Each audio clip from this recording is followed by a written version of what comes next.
Pozdravljeni. Pogovarjam se z Barbaro Pribožič-Ribič. Živjo, Barbara. Dobar dan, zdravo. Zdravo. Ti prihajaš iz zavoda Krog, ki je članica platforme Sloga. Danes sem te povabila v podcast, ki ga snemamo v sklopu projekta Trajnostno lokalno globalno, ki pokriva tudi mednarodno razvojno sodelovanje in pa humanitarno pomoč. In danes sem te povabila, ker ima zavod Krog en zanimiv projekt, in sicer ti si vodja projekta Živeti z demenco, katerega cilj je ozaveščati javnost, izboljšati kakovost življenja oseb z demenco ter podpora njihovim svojcem in skupnostim. In glede na to, da smo zdaj ravno v tem mesecu, pa mi malo več povej o sebi in o projektu in kako je v bistvu to povezano z razvojem.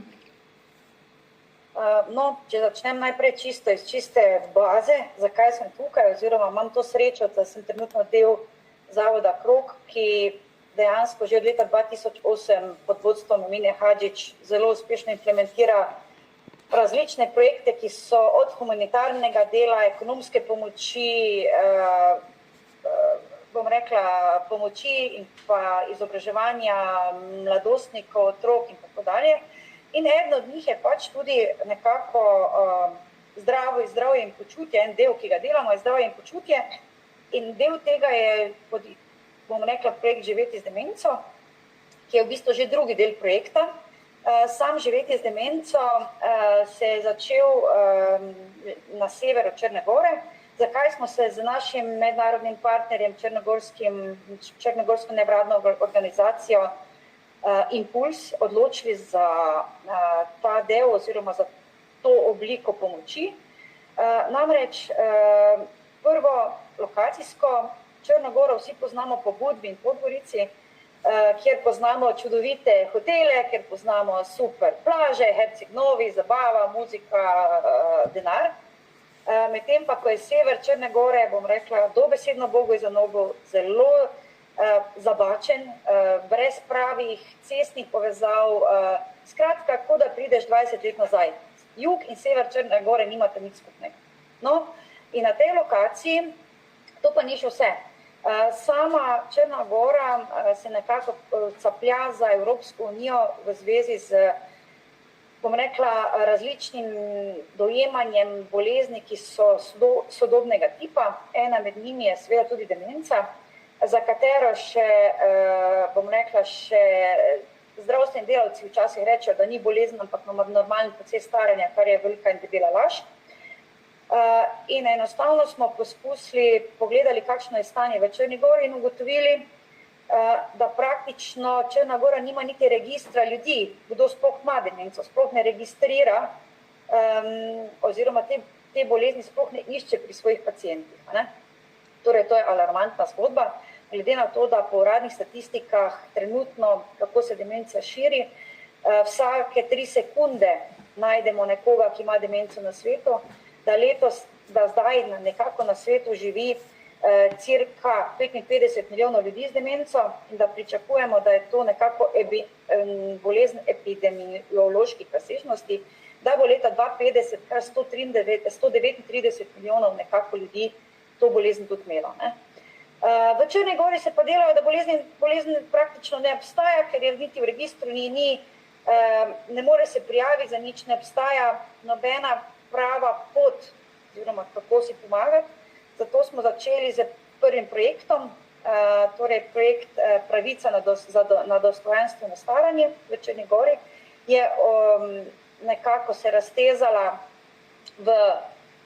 na severu Črne Gore v občinah, kot je Nikšić, Berane, Plav, skratka sever Črne Gore, v katerem smo najprej naredili raziskavo razširjenosti bolezni demence sploh v tem delu.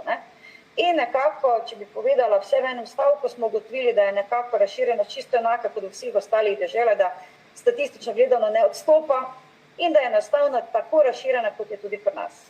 Seveda, za to razliko, da je v Evropi nekako delamo z raznimi aktivnostmi in pa dejansko z raznimi akcijami osveščanja delamo strašne korake naprej in da to več ni tako stigmatizirano, to več ni nekaj, o čemer bi se človek ne bi upal pogovarjati. V Črni Gori pa to ni tako.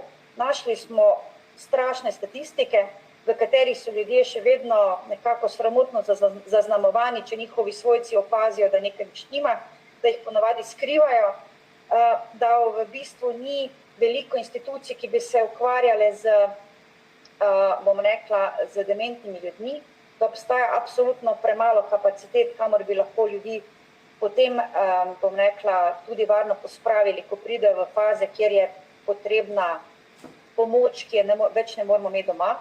Da načeloma cirka 70% ljudi živi doma, nekako jih imajo, preživljajo, za njih skrbijo, ponavadi skrbijo za to, za njih njihovi, bom rekla, sorodniki.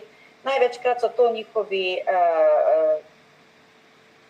zakonci, torej njihovi zakonski partnerji, ali pa sin, hčera, družina, ki kažejo velike znake, bom rekla, izgorevanja, ki so v bistvu tudi sami čisto na psu, zaradi tega, ker je življenje oziroma skrbeti za nekoga z demenco, bom rekla, strašna stvar. No, to je bil nekako mapiranje bolezni v Črni Gori, je bil nekako največji podvig in pa raziskava v prvem projektu. Začeli smo pa tudi že z izobraževanjem laične skupnosti, torej z veliko aktivnostmi osveščanja javnosti, in šli potem celo korak dlje v izobraževanje ljudi, ki so pripravljeni nekako se naučiti nekaj o demenciji ter postati laični psihosocialni svetovalci v okrožju, ki tega sploh nima in kjer je ta pomoč nujno potrebna. Tako da smo zdaj v drugi fazi projekta oziroma v projektu, ki se mu reče uradno Živeti z demenco. V njem smo od začetka januarja 2024 in se končuje decembra 2025.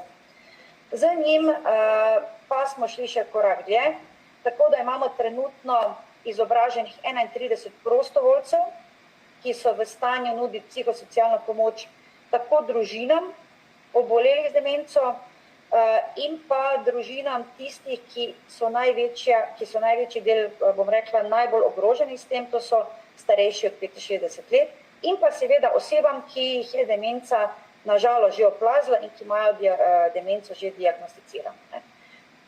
Prej sem omenjala grozne številke demence, kaj se dogaja v svetu, oziroma dejstvo je, da po 65 letu obstaja vse številka ljudi, ki obolijo za demenco, drastično zvišuje. In glede na to, da povprečni Slovenec živi skoraj 85 let, obstaja 50% verjetnost tudi v Sloveniji, da če boš doživel 85 let, da boš imel takrat tudi že demenco. Ne?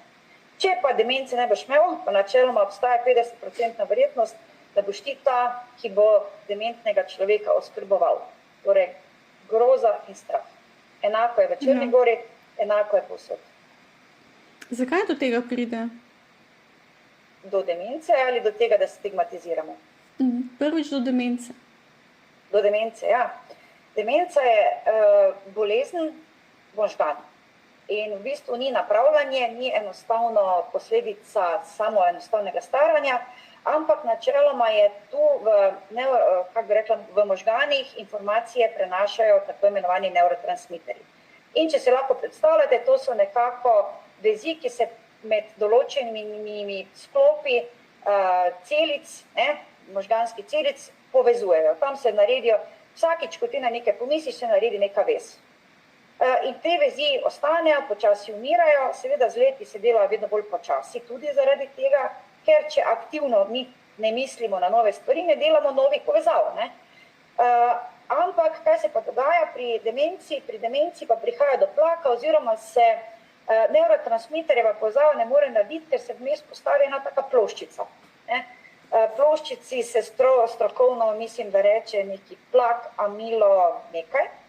Ampak definitivno, kaj se zgodi, enostavno povezava se ne more narediti, ker je vmes ena taka, kako bi rekla, ovira.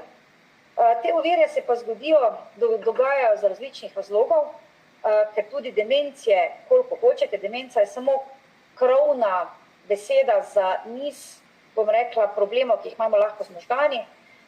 Lahko govorimo o Alzheimerjevi bolezni, ki je najbolj pogosta, imamo vaskularno demenco, imamo frontotemporalno demenco, ki je by the way ima tudi Bruce Willis.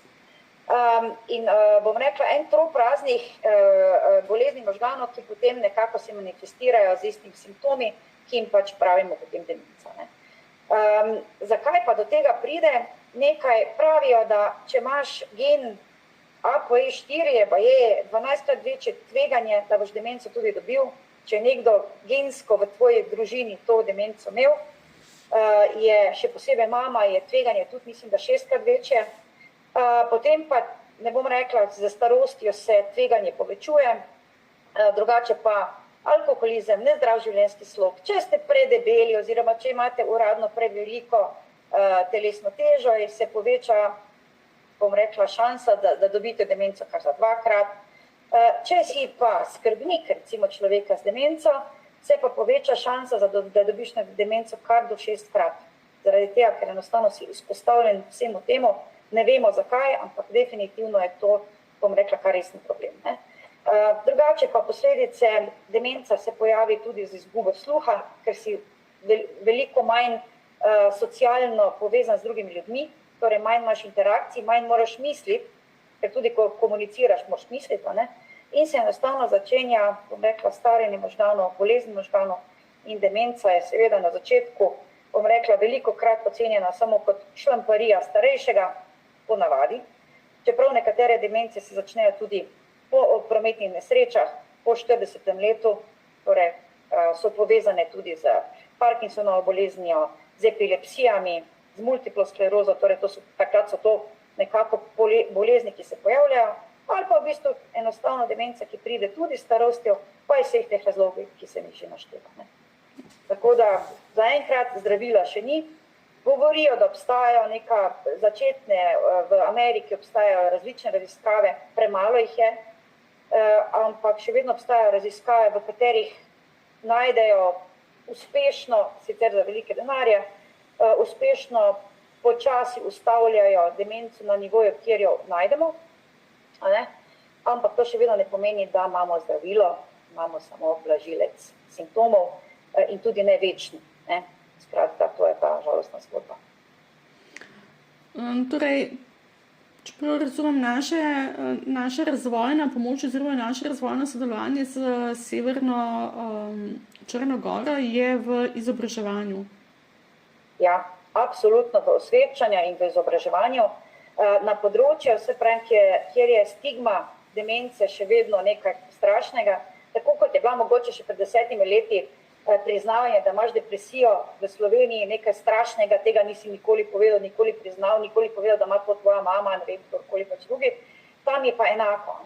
In demenco ponavadi skrivajo, zelo radi skrivajo, starejšega človeka imajo, ne bom rekla zaprtega doma, ker bi bilo to grdo zapovedati, ampak da nekako pazijo svojci in poskušajo ne preveč eksponirati, zato je naša naloga bila najprej v osveščanju javnosti. Že v letu 2024 smo imeli 14 akcij osveščanja javnosti po tem delu Črne Gore in pa seveda po izobraževanju in potem zdaj v zadnji fazi konkretnemu izkoriščanju oziroma uporabi naših psihosocialnih sodelavcev, naših prostovoljcev, ki redno obiskujejo ciljno skupino, dementne in pa starejše od 65 let, in jim nudijo, in njihovim družinam nudijo psihosocialno pomoč. Torej gre za čisto konkretno pomoč ljudem, ki so dejansko v stiski in ki se praktično nimajo kam drugam za obrniti. Kako pa izgleda to ozaveščanje javnosti? Kaj to pomeni? V bistvu skrbimo za to, da je informacija o demenciji skozi prisotna. Kako praktično to izgleda? Kako to izgleda praktično? Ja, najprej naredili smo letake, ki jih delimo bolj ali manj ob različnih priložnostih. Recimo izkoristimo datume, kot je recimo mesec starejših ljudi, dan Alzheimerjeve bolezni. Na koncu širimo pa to promocijo. Informacijo širimo tudi skozi različne prisotnosti na različnih okroglih mizah, Na recimo dnevu borovnice v Plavo, ki je največji lokalni praznik, smo imeli svojo stojnico, kjer na sosednjem jezeru smo imeli dan, ko pridejo prostovoljci in enostavno govorijo z ljudmi. Imamo sodelovanje z Rdečim križem, imeli smo sodelovanje z predstavniki Rdečega križa in pa Centri za socialno delo, s katerimi smo pripravili informacije za širšo javnost. Skratka, kjerkoli je pač možno, da to ni, bom rekla, preveč napadalno, v centrih, v domu za starejše osebe smo pripravili promocijo. Pričakujemo, da bomo tudi zaključili projekt, bom rekla, v domu za starejše občane v Nikšiču, kjer bomo skupaj z njimi naredili likovno razstavo, hkrati pa imeli promocijo in pa ozaveščanje o bolezni. Gre za širok spekter, seveda pa uporabljamo tudi široke masovne medije in pa socialno mrežje, v katerih skozi objavljamo. Kakšen je odziv javnosti? Se vam zdi, da se je kaj premaknilo zdaj v 2 letih? Da je kakšen, da se vidi mogoče, ne? Seveda se vidi že z vidika tega, kako se naši prostovoljci obnašajo in kako v bistvu širijo svoje znanje. Vidiš, kako se človek spoprijema za samo tematiko in tudi za tem, kako, bom rekla, komunicira z družinami in pa s svojci. Tako da po njih vidiš največ, da imajo ogromno izkušnje in da jih lahko delijo in da lahko delijo ne samo svoje znanje o tem, kako priti, kako pristopati, kako prepoznavati, ker to je tak začetna faza, prepoznavanje, bom rekla, bolezni in pa napotitev k zdravniku, in pa istočasno spodbujanje cele družine, da o tem govori, da se enostavno informacije širijo. Po drugi strani pa je tak projekt še vedno kaplja v morje, ker to je v bistvu nekaj, kar bi morale delati institucije same. Torej dejansko se Zavod Krog dejansko nekako dela pionirsko delo na tej lokaciji in je dejansko še v vlogi zagovornika dejansko ena izmed najbolj ranljivih ciljnih skupin, ki enostavno nima ne moči, ne medijske pozornosti, da bi lahko širila znanje o tem. Tako da, ja, je napredek, sigurno, hvala Bogu, dober napredek je, ampak še vedno, če bi lahko naredili še več, bi zagotovo potrebovali absolutno večjo podporo medijev, absolutno večjo mrežo svojih sodelavcev v Severni Črni Gori, pa bi bilo še veliko boljše. Ja, mogoče je treba Severno in Južno Črnogoro malo bolj povezati. V končni fazi demence ne izbira, ali si bogat ali reven, tako da bi mogoče bilo smiselno to tudi tistim, ki imajo denar v južnem delu, nekako približati na ta način, da bi bili zainteresirani pač na samem področju demence več delati oziroma financirati ali pa kakorkoli, in potem bi tudi Sever imel kaj od tega, ne? Ja, absolutno se strinjam. Moram reči, da in pohvaliti moram ambasado Republike Slovenije v Podgorici, ki nam dejansko stoji ob strani, in predstavniki ambasade, če se pojavijo na naših dogodkih, če je to le mogoče, in to enostavno dodaje določeno težo, bom rekla, gospa ambasadorka je, bom rekla, ima izrazito sluh za to. Po drugi strani pa poskušamo tudi, kako bi rekla, podaljšati sam dogodek tudi z sodelovanjem z nevladnim sektorjem, ne z nevladnim, pardon, z podjetniškim sektorjem, in seveda iščemo posluh in pozornost tam, kjer pač lahko. Smo v stiku z Ljubljansko banko v Črni Gori, kjer smo že predstavili, bom rekla, več naših projektov, ne delamo samo projekta demenca, ampak tudi recimo Ekos, pa del je v ženskih medijih, kar nekaj projektov se dogaja tudi na področju Črne Gore, ampak naša želja je primarno, da bi Ljubljanska banka podprla človekoljubno akcijo, tako je ta, in mislim, da smo že daleč v razgovorih. Kako daleč bomo prišli, veste, da ni odvisno samo od nas, Dejstvo pa je, da smo zelo veseli, da smo sploh našli uho, ki bi nam bilo pripravljeno sploh nas poslušati in ki razume, da je to nekaj, kar ni važno samo za nas, kot te, ki bi to informacijo podali, da je to dejansko neka humanitarna stvar, ki bi se morala razširiti po celi Črni Gori, ne pa samo po svetu. Tako, ja. Super. Hvala za današnji pogovor. Sem vesela, da gre v pozitivno smer in držim pesti, da se bo sam projekt še naprej razvil in da bo država kot taka prepoznala vaš trud. Najlepša hvala za možnost. Hvala, Barbara.